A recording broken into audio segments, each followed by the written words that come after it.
Halo para pecinta film, dimanapun kalian berada. Senang bisa berjumpa lagi di channel Box Cinema. Kali ini saya akan membahas sebuah film asal India berjudul Jongli.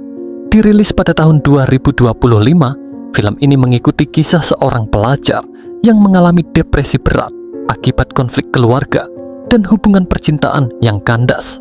Semua tekanan itu membuat dirinya memilih menjauh dari kehidupan sosial dan mengasingkan diri. Namun tak disangka, segalanya berubah setelah ia bertemu seorang gadis kecil yang tanpa sadar memberi warna baru dalam hidupnya.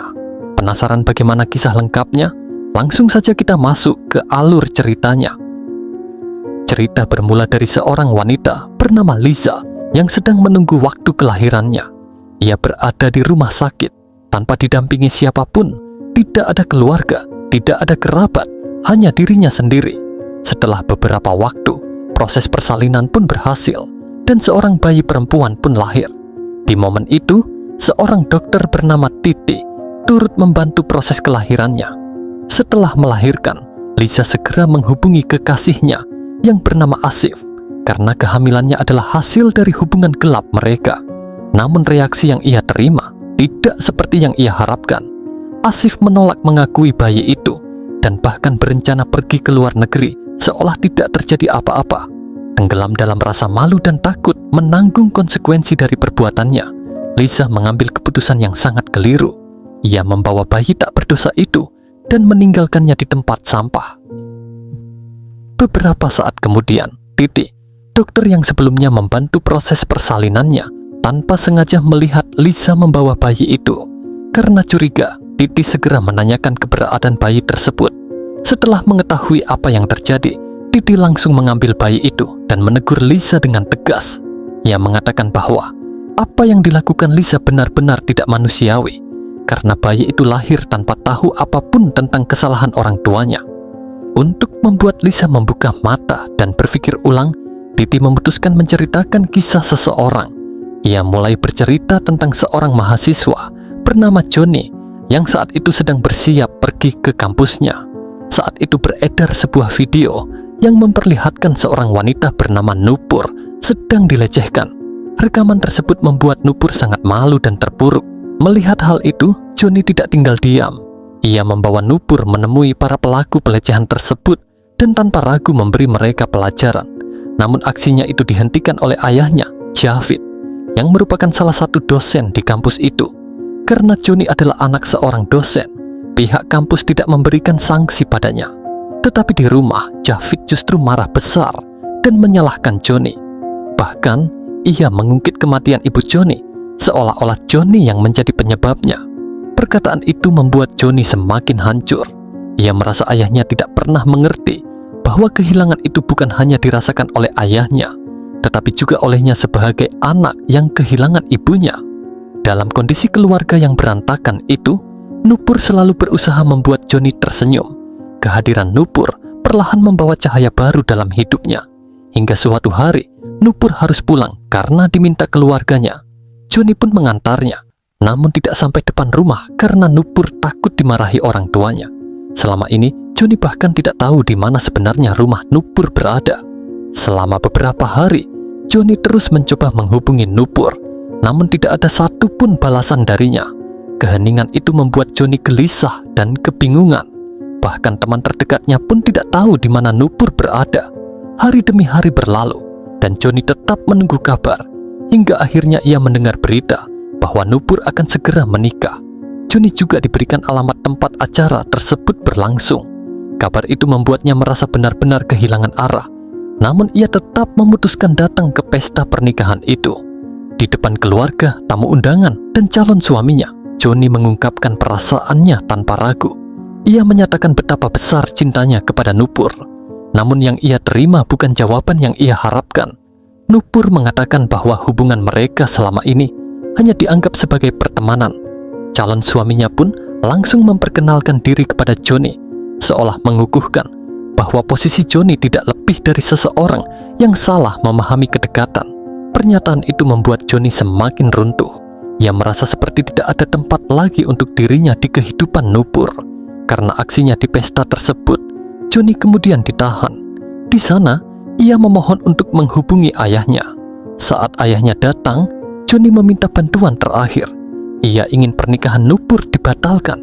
Ia mengatakan bahwa selama hidupnya, ia tidak pernah meminta apapun selain hal itu. Namun jawaban yang ia dapat jauh lebih menyakitkan. Javid, ayahnya, menyebut bahwa Johnny bukan lagi anaknya.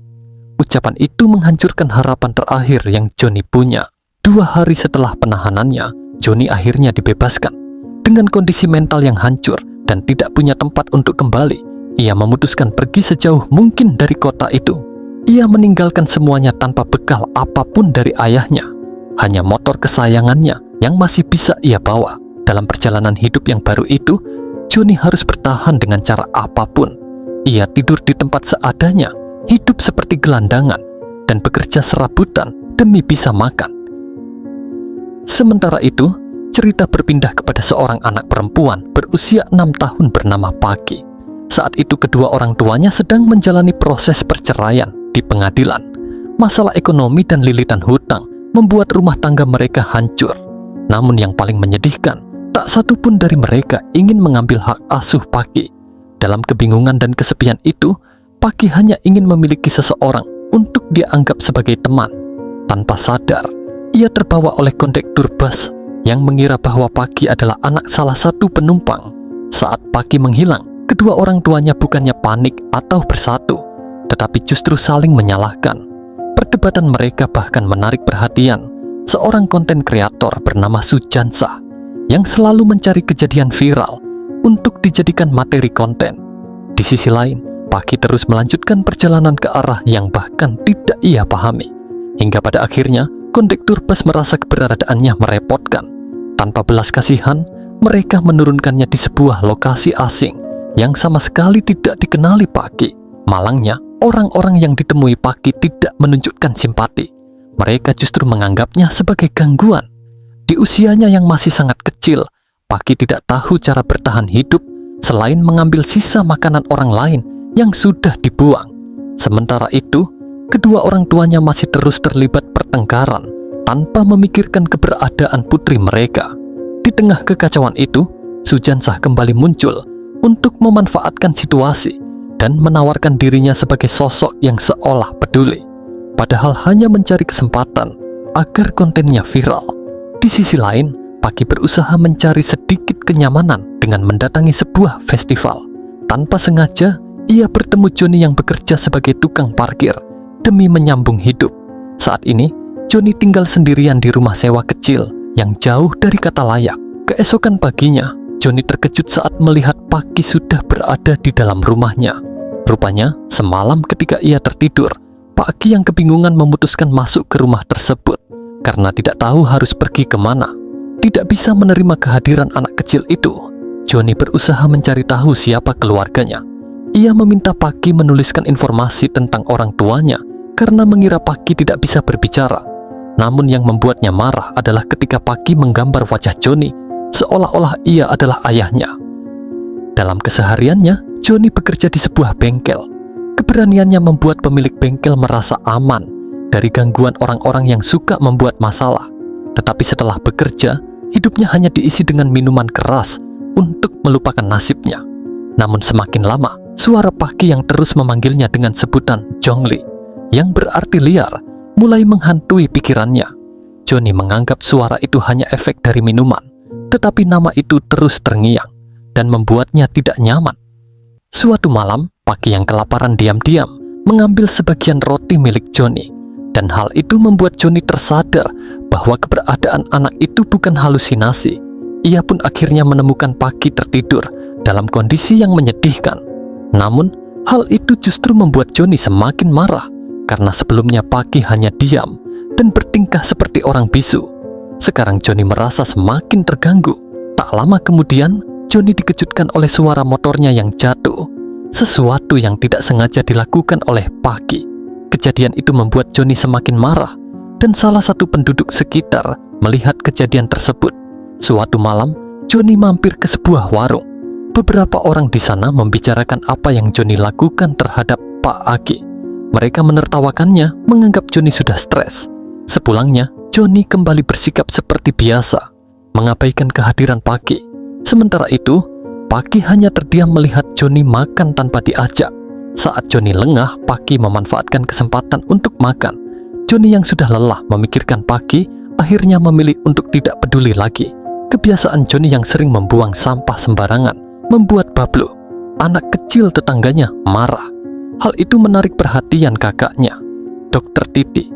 Ia merasa risih karena Johnny tak bisa menjaga kebersihan lingkungan. Dan dari situlah perlahan hubungan antara Paki dan Titi mulai terjalin. Titi berasal dari keluarga yang harmonis, hangat, dan penuh kebersamaan. Saat Johnny pergi bekerja, Paki selalu menunggu di rumah. Ia mengisi waktunya dengan menggambar mimpi-mimpinya. Entah kenapa, ketika Johnny pulang hari itu, sikapnya berubah menjadi lebih baik.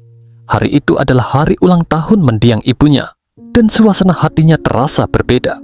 Mereka pun saling bercerita, menyadari bahwa mereka memiliki luka dan kenyataan hidup yang serupa. Di hari lain, hubungan Titi dan Paki mulai dekat. Titi penasaran kenapa Johnny tidak menyekolahkan Paki, karena ia sempat mengira Johnny adalah ayahnya.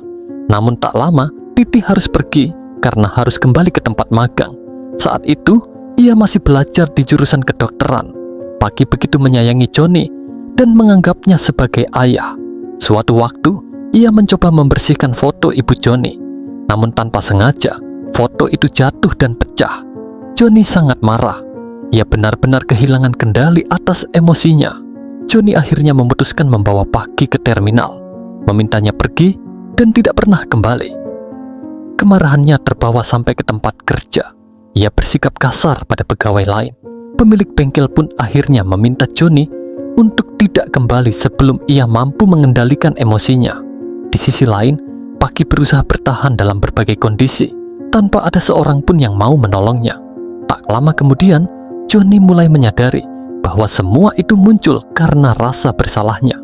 Ia pun segera mencari Paki ke banyak tempat. Namun Paki sudah tidak ada di lokasi saat pertama kali ia tinggalkan. Tak lama kemudian, Johnny akhirnya berhasil menemukan Paki dalam kondisi yang sangat memprihatinkan. Tanpa pikir panjang, ia segera membawa Paki ke rumah sakit. Kebetulan tempat Titi menjalani masa magang. Rasa bersalah dan kekhawatiran mulai menghantui Johnny karena telah menelantarkan seorang anak kecil.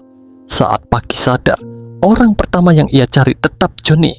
Di hadapan Titi, Paki mengatakan bahwa Johnny bukan ayahnya, lalu perlahan mulai menceritakan segalanya. Mendengar itu, Titi sengaja menambah tekanan moral pada Johnny agar ia benar-benar bertanggung jawab dan merawat Paki dengan baik. Di sisi lain, kedua orang tua Paki bersama Sujansa melaporkan hilangnya Paki sebagai kasus penculikan.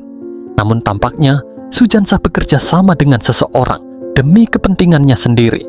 Johnny semakin menyesal atas apa yang sudah ia lakukan. Sejak saat itu, ia memutuskan untuk menganggap Paki sebagai anaknya sendiri dan berjanji akan merawatnya dengan sepenuh hati. Johnny pun mulai berperan sebagai ayah sekaligus ibu bagi Paki. Mereka mulai menata kehidupan baru. Perlahan, Johnny mulai meninggalkan kebiasaan buruknya demi masa depan Paki. Hingga suatu hari, Paki terus menyebut nama Titi di berbagai momen, terutama ketika Johnny melakukan pekerjaan rumah layaknya seorang ibu. Dari situlah Paki mulai punya harapan baru. Ia ingin Titi menjadi bagian dari keluarga mereka. Ia ingin Titi menjadi ibunya. Secara kebetulan, mereka membeli sebuah buku yang Paki butuhkan. Suatu hari, motor Titi mengalami kerusakan ketika ia hendak bertugas di rumah sakit. Pemilik bengkel pun meminta Johnny untuk mengantarnya. Itu menjadi pertama kalinya Titi dan Johnny pergi bersama. Meskipun Johnny tetap bersikap datar dan tidak banyak memperhatikannya. Saat itu, Titi berniat membantu dengan menyekolahkan Paki. Mau tidak mau, Johnny harus menerima tawaran itu. Saat proses pendaftaran, Paki dengan polosnya mengisi formulir dan menyebut Johnny sebagai ayahnya dan Titi sebagai ibunya. Hal itu membuat Johnny sedikit kesal karena Paki terus berusaha mendekatkannya dengan Titi. Namun perlahan, kebersamaan mereka mulai mengisi ruang kosong dalam hidup Johnny. Paki pun mulai bersekolah dan dengan cepat menjadi murid yang menonjol. Kehidupan mereka perlahan berubah, memberi warna baru setelah masa lalu yang penuh luka. Johnny mulai mengajarkan hal-hal penting kepada Paki, terutama bagaimana menjaga diri sebagai seorang perempuan. Sementara itu, keluarga Titi tengah menyiapkan perjodohan untuknya. Titi merasa tertekan karena ia tidak mencintai calon yang disiapkan untuknya. Namun ibunya terus memaksanya demi menjaga reputasi keluarga. Di tengah acara pertemuan keluarga itu, Paki muncul dan mengakui Titi sebagai ibunya. Para tamu menjadi tidak nyaman dan acara pun berantakan. Ternyata, semua itu adalah rencana Titi dan Paki untuk membatalkan perjodohan. Namun tindakan itu membuat ayah Titi marah besar. Beruntung, sang nenek membela Titi dan menegaskan bahwa hanya Titi yang berhak menentukan pasangan hidupnya. Keputusan itu membuat ayahnya tidak bisa berbuat banyak. Mengetahui hal tersebut, Joni memarahi Paki karena ikut campur dalam urusan keluarga orang lain. Tak lama setelah itu, Titi datang dan meminta Joni berbicara dengannya di suatu tempat. Pada saat itu, Joni masih belum siap menjalin hubungan dengan Titi.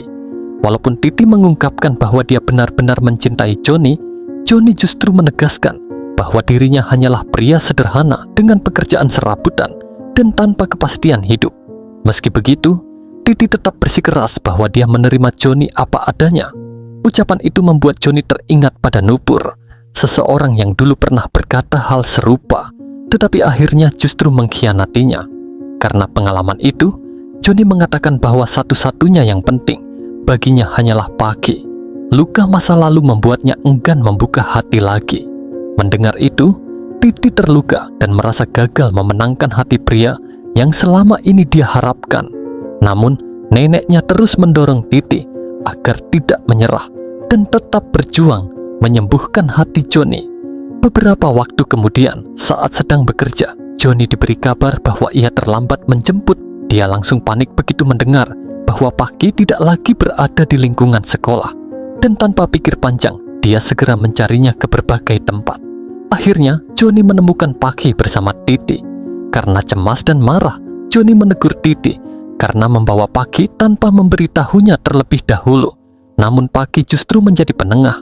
Ia menunjukkan hadiah kecil dari Titi, bukan hanya untuk dirinya, tetapi juga untuk Joni. Saat itu, kemarahan Joni mereda, dan ia meminta maaf kepada Titi. Tapi bagi Titi, semua yang dia lakukan hanyalah bentuk kasih sayang seorang ibu.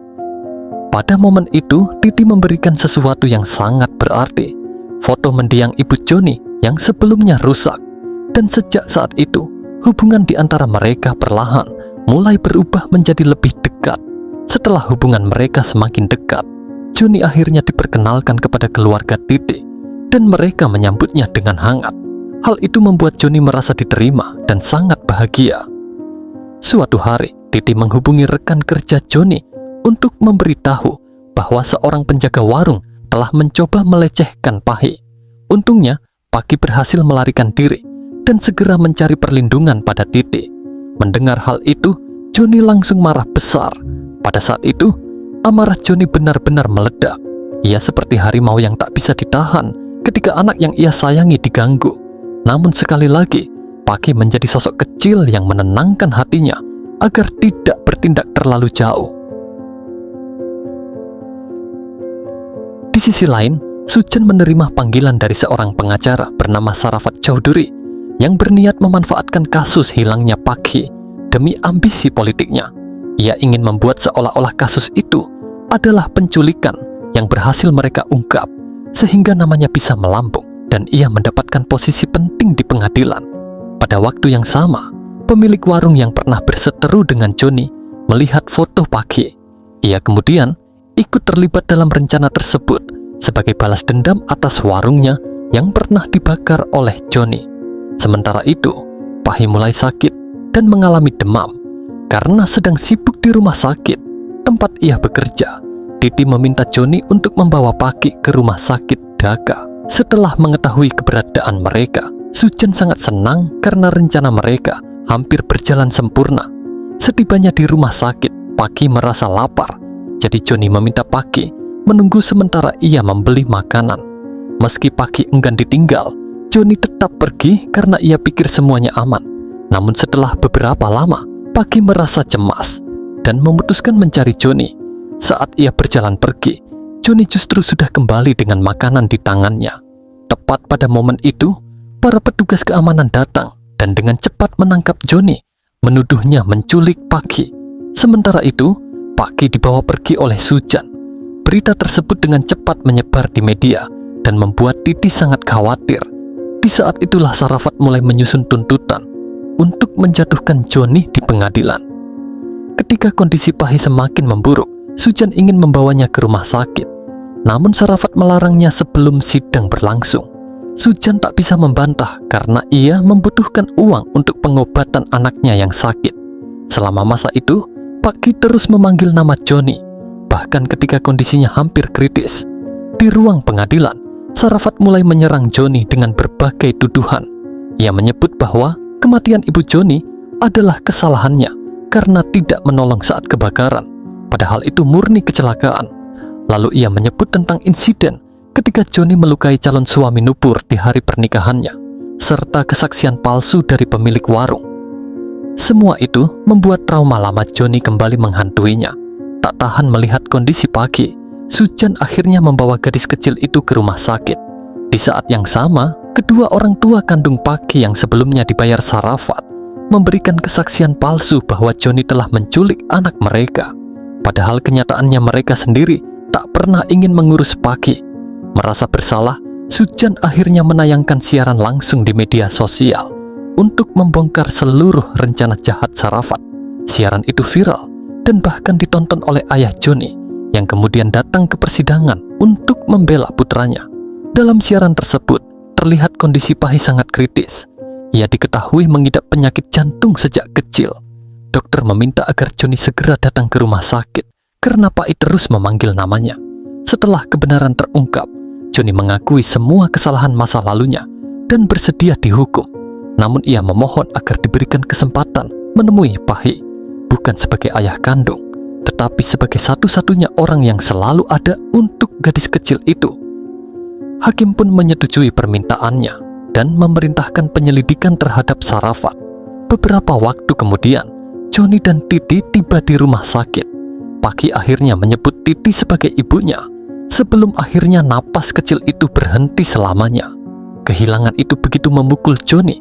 Ia membawa Paki ke rumah yang penuh kenangan, lalu menguburkannya dengan air mata dan hati yang hancur. Bahkan ia sempat mencoba menggali makam itu, seolah berharap Paki kembali hidup. Mendengar kisah menyedihkan itu, seorang wanita bernama Lisa membatalkan niatnya untuk meninggalkan bayinya. Ia ingin bertemu Joni, dan kini Titi mengantarnya ke panti asuhan yang kini dikelola Joni yang telah resmi menjadi suaminya. Joni, ayahnya, mertua, serta orang-orang yang dulu membantunya kini bersama-sama merawat anak-anak yatim. Ia lalu memperkenalkan dirinya kepada Lisa, tetapi Lisa memutuskan untuk membesarkan anaknya sendiri. Bayi itu diberi nama Paki. Nama itu membuat Joni menunduk, menahan luka lama yang kembali terbuka.